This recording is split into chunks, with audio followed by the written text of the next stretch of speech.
sangue do Cordeiro e pela palavra do seu testemunho. E eles não amaram as suas próprias vidas até a morte. Quem entendeu isto, diga amém. Tome seu assento em nome de Jesus e eu peço toda a sua atenção agora. Isto, se assente e olhe bem dentro dos meus olhões, assim, deste jeito. Eu tenho certeza que cada um dos irmãos, cada uma das irmãs tem lutas espirituais diárias terríveis. Se eu fosse aqui ceder uma oportunidade desse momento aqui eu vos falo, para as irmãs ou os irmãos trazerem alguma sabedoria do que vocês têm passado no dia a dia, teria pessoas aqui que contariam lutas tão terríveis que talvez você olhasse para esta pessoa e dissesse: como é que ainda está de pé? Como é que ainda está respirando? Como é que ainda está guerreando? Na verdade, nós estamos de pé porque Cristo nos sustentou de pé. Só que Cristo não nos sustentou de pé apenas porque queríamos estar de pé. Todas as vezes que nós entramos nesta casa espiritual, como eu sei que vocês entram porque assim também eu entro, e dobramos o nosso joelho pedindo resgate ao nosso Deus, e pedindo a vitória pelo sangue do Cordeiro, dizemos: Senhor, eu preciso de uma provisão, preciso de um milagre. Talvez muitas vezes nós caiamos em um pensamento de achar que Deus vai descer nas asas do arcanjo e colocar a vitória nas nossas mãos. Mas pelo que nós aprendemos dentro da Bíblia, não é assim que Deus trabalha. Veja, por exemplo, a história de José, que Deus deu sonhos sim a ele, mas olha toda a caminhada que ele teve que passar até alcançar os sonhos que Deus deu a ele. Foi traído, humilhado, preso, vendido. Então tudo isso nos mostra que Deus prepara caminhos para chegar até a vitória que Ele já preparou a nós. Eu ouvi o Samuel falando algo, o presbítero Samuel falando algo muito lindo aqui. Já está pronto, só nós que não chegamos lá ainda. E isto é verdadeiro. A verdade é que Deus, como está além do tempo, já preparou tudo aquilo que tem a nos ser preparado. É só nós que não chegamos lá ainda. Se eu fosse mergulhar dentro disso a vocês, ficaremos aqui até amanhã. Mas pense, por exemplo, em Abraão levando Isaac para o altar. Nunca achou estranho que o cordeiro estava lá preso e não há teletransporte de cordeiro? Existe uma provisão de Deus. Alguns estudiosos acreditam que enquanto Abraão subia com Isaac por um lado, o cordeiro subia como provisão pelo outro lado daquela montanha do monte. Então mesmo enquanto Deus está pedindo um sacrifício, Deus já está provendo por um outro meio o seu próprio sacrifício. Guarde isso que eu acabei de falar a você agora. É por isso que se eu digo a vocês que todos nós temos lutas e batalhas espirituais, repito, Deus não vai descer do céu e colocar a vitória na sua mão dizendo: vai porque a vitória é sua. Eu uma vez explicava algo a jovens em outro estado e eu dizia: cuidado nas orações que vocês fazem, porque muitas vezes nós dizemos: Deus me dê força. Você acha que Deus vai te dar força como? Acha que Deus vai descer do céu e colocar força dentro de você? Ou colocar uma luta diante de você para te tornar forte?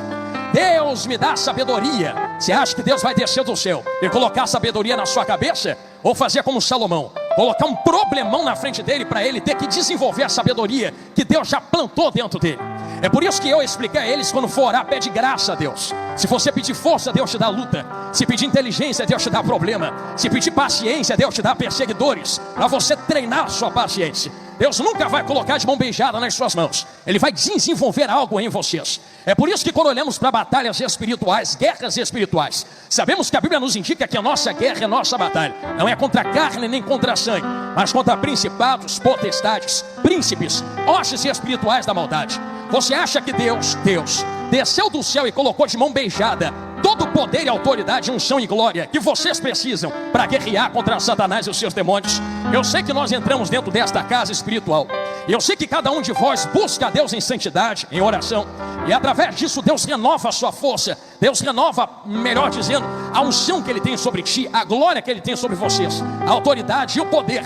Só que você acha que isto veio de mão beijada? Não, porque a própria Bíblia nos explícita e explica que foi tudo pela cruz do Calvário. Se hoje vocês têm poder para derrotar o diabo, só tem porque um dia Jesus foi para a cruz. Se hoje vocês têm autoridade para repreender demônios, só tem porque um dia Jesus foi para a cruz. Se hoje vocês têm unção para guerrear no mundo espiritual, ou poder, glória para satisfazer a ausência, o buraco que existe na nossa alma com a presença de Deus, só tem porque um dia Jesus foi para a cruz do Calvário. Então existe todo um processo. E assim como eu expliquei a vocês, que enquanto por um lado Abraão sobe, pelo outro Deus proveu o sacrifício. Da mesma forma, quando Adão caiu no jardim do Éden, Deus já havia provido para si um sacrifício para resgatar Adão de volta. Ao mesmo tempo que Deus entra no jardim do Éden para confrontar Adão com o seu pecado. Eu sei que tu é de Bíblia, tu lembra, eu não estou preocupado de arrancar teu glória agora. Eu só quero que você entenda isso que eu estou falando. que Deus nunca entrou no jardim do Éden com um plano B. Deus nunca entrou para fazer um plano emergencial. Quando Adão cai, Jesus já era o cordeiro que estava preparado desde a fundação do mundo. Mas não estava preparado porque Deus programou Adão para quê? É porque Deus sabia que Adão iria cair e já preparou, providenciou um cordeiro para resgatar o homem. Talvez eu tenha entrado por um texto e os irmãos estejam perguntando: pastor, como é que o Senhor quer ministrar sobre a minha vida? Que eu estou enfrentando batalhas espirituais e preciso vencê-las aqui esta noite, para sair daqui com a minha vitória, entrando por Apocalipse 12. Ora, se nós estamos enfrentando batalhas, estamos em guerra. E eu sei que eu vou falar algumas coisas pesadas aqui agora, e não me espantarei se você não quiser dar glória nesse momento. Mas para nós derrotarmos o inimigo, nada melhor do que nós conhecermos o inimigo a qual nós estamos enfrentando. Então permita-me voltar um pouco dentro da Bíblia e explicar algo sobre a queda do diabo, a queda daquele cujo qual vocês estão enfrentando. Porque se a tua luta, repito, não é contra a carne nem contra a sangue. Se tu não entende que a tua luta é contra o diabo, eu vou alargar o leque aqui agora. Pastor, tem alguém me perseguindo. A tua luta não é contra a carne que te persegue, é contra o demônio que está usando a pessoa para te perseguir. Pastor, tem alguém fofocando contra mim. A tua luta não é contra fofoqueiro. Tua luta é contra o demônio que está usando a boca do fofoqueiro. Pastor, tem alguém trancando porta. A tua luta não é contra a pessoa que não quer abrir a porta. A tua luta é contra o demônio que está influenciando a pessoa para trancar a porta diante de ti. E se tu não entender que a tua luta é contra demônios que influenciam pessoas e não contra pessoas, pastor, mas a pessoa tem caráter ruim, sim, mas demônios aproveitam de caráter quebrados ou mal construídos para usar pessoas contra vocês. Então, se tu não entender que a tua luta é contra o inferno e contra demônios, vai perder guerra atrás de guerra. Mas para vencer hoje, dá um basta hoje, virar uma página na tua vida hoje e sair daqui com a sua vitória. Eu quero que vocês entendam que nós não guerrearemos devolvendo na mesma moeda. Hoje nós envolveremos armas espirituais nessa quinta noite. E para nós entrarmos em armas espirituais, nós precisamos usar contra os demônios que se levantam. Permita-me explicar a vós como é que se chegou ao nível do que está em Apocalipse 12. Porque assim está escrito no 12. Quando nós lemos o Apocalipse 12, algumas pessoas dizem que é para o futuro, mas não. Quando nós aprendemos, e eu aprendi isso com os pastores aqui da igreja, dentro da teologia, Apocalipse 12 está falando de um tempo que já passou. Só que qual tempo é esse? Quando nós observamos, assim está escrito: e houve batalha nos céus, e Miguel guerreou contra o dragão, que era a antiga serpente. Está falando da expulsão de Satanás na glória. Ao ponto de Jesus falar para a igreja: eu sei que lugar aonde vocês estão é onde está o trono de Satanás. Ou seja, diabo tem acesso ao inferno, mas também rodeia a terra. Mas não rodeia a terra porque a terra é dele. Porque lá em Gênesis, Deus entregou o governo da terra para Adão. Quem manda na terra são os homens, descendentes de Adão e Eva. Se quem manda somos nós, como é que o mundo jaz no maligno? Jazer é estar inclinado. Então o mundo não está na mão do diabo, o mundo só está inclinado para o diabo. Vou abrir um parênteses, alguém vai entender, quer ver? Não estou preocupado em tirar a tua glória. Eu vou fazer uma pergunta a vocês. Lá no meio do carnaval, lá na Sapucaí, ou lá na Grande Rio, ou lá nas escolas de samba, quando o povo estava sambando, eu vou fazer uma pergunta a vocês: Deus estava lá, sim ou não? Deus estava lá. Se Deus não estivesse lá no meio daquela bagunça, Deus já não seria mais onipresente. Se é onipresente, tem que estar em todos os lugares ao mesmo tempo. Só que tem diferença entre estar e se manifestar. Deus está lá, mas não se manifesta. Não se manifesta porque quem estava lá não estava invocando Deus, estava invocando demônios. Então estava colocando aquele lugar na mão de demônios. Agora eu vou fazer uma pergunta para vocês aqui de dentro hoje. Está sentindo algum capeta aqui dentro? Estou sentindo nenhum. O que eu estou sentindo é a presença de Deus aqui dentro. Porque nós estamos invocando a presença de Deus. Por isso Ele está se manifestando entre nós. Deus se manifesta onde Ele é invocado. Se eu sinto Deus é porque eu estou invocando Ele com vocês aqui hoje. Então isto é o maior sinal de que a terra ainda está na nossa mão. Se eu entrego a minha casa na mão do diabo, o diabo vai pintar e bordar com a minha casa. Se eu entrego a minha rua na mão de demônios, os demônios vão pintar e bordar com a minha rua. Eu ouvi uma palavra uma vez aqui na igreja, na doutrina, eu nunca mais esqueço, aonde o pastor Magner dizia: libera a palavra de vitória sobre a sua casa. Não pragueje os seus filhos dizendo: você é uma peste, você não vale nada, você está lançando palavra de maldição. Se tu pragueja, tu acha que está invocando Deus nisso aí? E se não está invocando Deus, está invocando quem dentro da tua casa? Você é resultado daquilo que você invoca. É por isso que quando eu entro lá no corredor da minha casa, eu sei que a batalha espiritual é travada, e só eu e a minha vaza invocando Deus lá no meio. Aí eu já atravesso os corredores dizendo assim: Deus, coloca um anjo na minha frente, coloca um anjo na minha retaguarda, vai cortando todo o laço, quebra toda a morte, vai quebrando todo o trabalho preparado. Quem manda aqui não é demônio, quem manda aqui é Jesus grandão da Galileia. Ó, sentindo ele aqui, Laís Topinha. É por isso que o ambiente é resultado do que nós invocamos. Eu ouvi o presbítero Samuel liberando uma palavra aqui, a voz dizendo: talvez vocês achem que tem pouca gente aqui dentro. Eu vou acrescentar algo no que ele falou, porque ele falou com muita sabedoria dizendo: mas não, porque essa quinta-feira é a quinta-feira que você sai com a sua vitória. Perfeita colocação. E eu sei por que ele falou isso. Porque primeiro, talvez esteja pouca gente em carne. Abre os teus olhos espirituais. Vocês conseguem ver os anjos que estão aqui dentro conosco? Tem uma multidão louvando a Deus entre nós aqui agora. Nós não estamos sozinhos. Segundo, quem está aqui é porque era para estar aqui. Deus trouxe aqui quem tinha que ouvir esta palavra. Então não pense fulano ou ciclano tinha que estar, não. Quem tinha que estar era você, para dar glória para Deus aqui dentro hoje. E terceiro, culto só é ruim se eu quiser que seja ruim. Pastor, por que tu diz isso? Simples. Se nós invocamos o nome do nosso Senhor e sabemos que o inimigo das nossas almas é caído, é expulso, e por Apocalipse capítulo 12, verso 10 e verso 11, houve guerra e batalha nos céus, está expulso. Ele possuía 4 coisas dentro da glória. As 4 coisas que ele possuía estão nos evangelhos. E por que não dizer no Antigo Testamento? Eu repito o que eu falei no começo da pregação há 20, 30 minutos atrás. Ele possuía a glória, ele possuía poder, ele possuía autoridade, ele possuía unção. Quando nós lemos Ezequiel e Isaías, por exemplo, Ezequiel libera uma palavra sobre um rei da terra. Só que teologicamente nós podemos também aplicar um ser espiritual. Pastor, mas não tem como. Mas irmãos, não limite a espiritualidade da Bíblia. Se existe isso por trás, então a Bíblia me permite dizer que ele tinha várias coisas, e dentre as várias 4 se destacava. Ele tinha a glória de Deus sobre ele, ele tinha a autoridade sobre outros, ele era ungido, querubim ungido, tinha unção, e ele também tinha poder. A glória com ninguém. E a unção é separado, pode ser ungido, mas não trabalha mais para Deus, ou não está mais na presença de Deus, melhor dizendo. Mas ainda mantém 2 coisas. Ele ainda mantém algo de poder, ele ainda mantém algo de autoridade. Pastor, Satanás não tem mais poder não. Tanto tem que tu está aqui lutando contra ele agora, dando glória para Deus.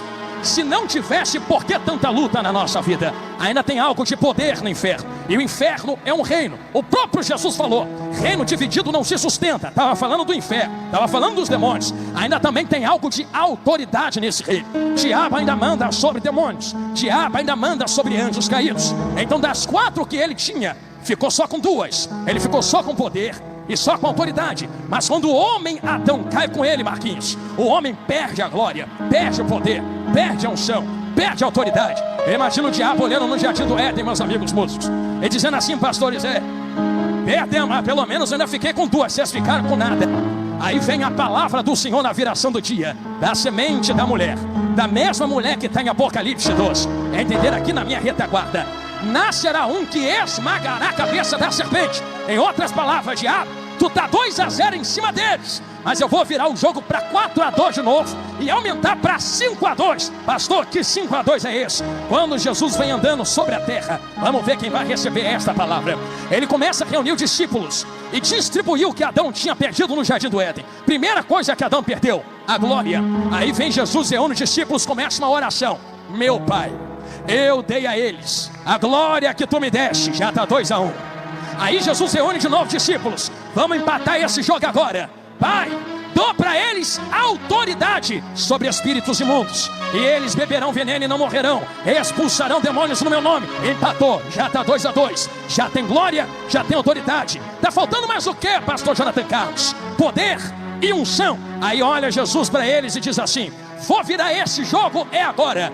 Ficar em Jerusalém até que do alto, até que do alto, até que do alto sejais revestidos de poder. Vou renovar a unção e vou renovar o poder também.